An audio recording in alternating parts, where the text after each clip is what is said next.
Club nights, hip hop steps. పూర్తి వివరాలకు చదవండి రేపటి సాక్షి దినపత్రిక.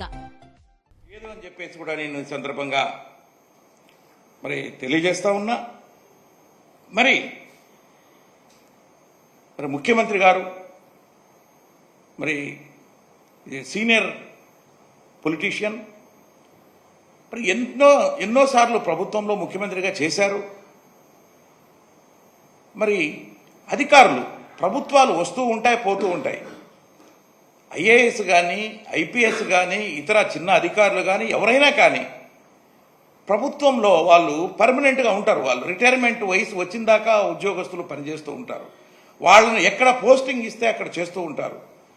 ఒక మంచి అధికారిగా పనిచేసి మంచి పేరు తెచ్చుకుంటే వాళ్ళని తీసుకొచ్చి ఒక మంచి పోస్టింగ్స్ ఇస్తారు. వాళ్ళకి బాగా చేయగలుగుతాడు ఇతను, ఆ ఉద్యోగం సక్రమంగా నెరవేర్చగలుగుతాడు అని తీసుకొస్తారు. అలాగే సీఎం ఆఫీసులో కూడా మంచి అధికారులను తీసుకొచ్చి పోస్టింగ్స్ కూడా ఇస్తూ ఉంటారు.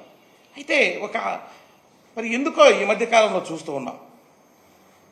మరి మొన్న ఎలక్షన్స్ అయిన తర్వాత గత ప్రభుత్వంలో పనిచేసినటువంటి అధికారులు, కీలక స్థానాల్లో పనిచేసినటువంటి అధికారులు, ఐఏఎస్ వాళ్ళని, ఐపీఎస్ వాళ్ళందరినీ కూడా పక్కన పెట్టి పోస్టింగ్స్ చేయకుండా మరి సీనియర్ మోస్ట్ ఒక డీజీపీ స్థాయి అధికారిని కూడా పక్కన పెట్టడం, కమిషనర్ ఆఫ్ పోలీస్ లెవెల్లో ఉన్నటువంటి, డిఐజీ లెవెల్లో ఉన్నటువంటి వాళ్ళని, వీళ్ళందరినీ కూడా పక్కన పెట్టి మీరు డీజీపీ ఆఫీస్కు పోయి పొద్దున్నే సంతకం పెట్టి సాయంత్రం వరకు అక్కడ ఎక్కడో వెయిట్ చేసి పోవాలనడం అనేది చాలా హాస్యాస్పదం అని కూడా నేను ఈ సందర్భంగా తెలియజేస్తా ఉన్నా. ఐఏఎస్, ఐపీఎస్ అధికారులు అంటే ఎంతో కష్టపడి, వాళ్ళ జీవితంలో ఎంతో కష్టపడి సాధించుకుని ఆ ఉద్యోగము దేశానికే గర్వకారణంగా వాళ్ళు ఉద్యోగాలు చేస్తూ ఉంటే, అలాంటి ఉద్యోగాలు ఏ ప్రభుత్వం వచ్చినా కూడా ఎక్కడ వేసినా వాళ్ళు పోయి ఉద్యోగాలు చేస్తూ ఉంటారు. మరి వాళ్ళ చేసే పనితనాన్ని బట్టి వాళ్లకు మీరు పోస్టింగ్స్ ఇస్తూ ఉంటారు. అలాంటి వాళ్ళందరినీ కూడా ఎంతో మరి వందల మందిని పక్కన పెట్టి అధికారులను, ఐఏఎస్, ఐపీఎస్ అధికారులని పక్కన పెట్టడము, అదే స్థాయి అధికారుల దగ్గర పోయి చేతులు కట్టుకొని నిలబడడం మనం ఉండండి అనే స్టైల్లో చెప్పడం అనేది చాలా బాధాకరము.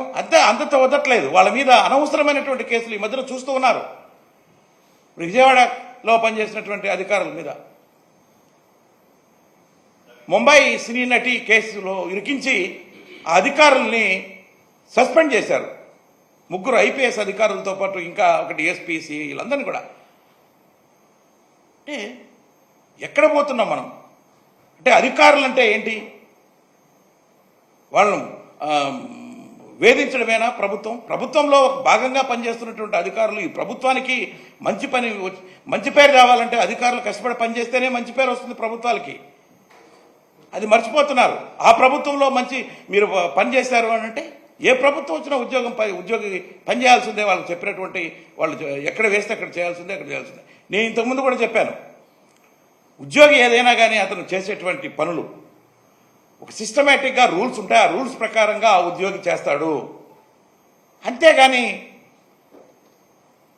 మనం ఎట్లా చెప్తే అట్లా చేయరు. ప్రభుత్వంలో ఉన్నటువంటి ప్రభుత్వం ఏదైతే రూలింగ్లో ఉందో ఆ ప్రభుత్వం, మినిస్టర్స్ కానీ, ముఖ్యమంత్రి కానీ, పెద్దలు చెప్పినట్టుగా ఒక సిస్టమేటిక్ రూల్స్ ప్రకారంగా వాళ్ళు పనిచేస్తారే తప్ప ఎవరో ప్రతి ఒక్కరూ చెప్పింది వాళ్ళు ఇంప్లిమెంట్ చేయాలంటే సాధ్యం కాదు. అది అలా చేయకపోతే ఇంతకుముందు ప్రభుత్వంలో ఉన్నప్పుడు వీళ్ళు మరి లోకేష్ గారు పర్టికులర్లీ ఒక రెడ్ బుక్ అని పెట్టుకుని ఆయన చెప్పినట్టు ఏది చేయలేదనేటువంటి నెపంతో అందరినీ రెడ్ బుక్లో రాసుకుంటున్నాను, ఎంత చూస్తున్నానని చెప్పేసి చెప్పడం. ఈరోజు ఆ ప్రభుత్వం వచ్చిన తర్వాత వాళ్ళందరినీ కూడా వేధిస్తూ, నిన్న కూడా మాట్లాడుతూ విశాఖపట్నంలోనే ఎక్కడో మాట్లాడుతూ చెప్తున్నాను, రెడ్ బుక్లో పేర్లు రాసుకున్న వాళ్ళ అంతులు చూస్తా వాళ్ళందరికీ చేస్తారని చెప్పి ఈ పక్కన పెట్టడమే కాదు, వాళ్ళకి ఉద్యోగాలు ఇవ్వకుండా వాళ్ళందరినీ కూడా సాధిస్తూ మరి ఆ రెడ్ బుక్ రాజ్యాంగం మరి ఎక్కడి నుంచి తీసుకొచ్చారో నాకు అర్థం కావట్లే. మరి ఇక్కడ రాజ్యాంగం అనేది ఒకటే ఉంది దేశంలో, కాన్స్టిట్యూషన్ ఆఫ్ ఇండియా ఒకటే ఉంది దేశంలో, దాన్ని వీ హ్యావ్ టు ఫాలో.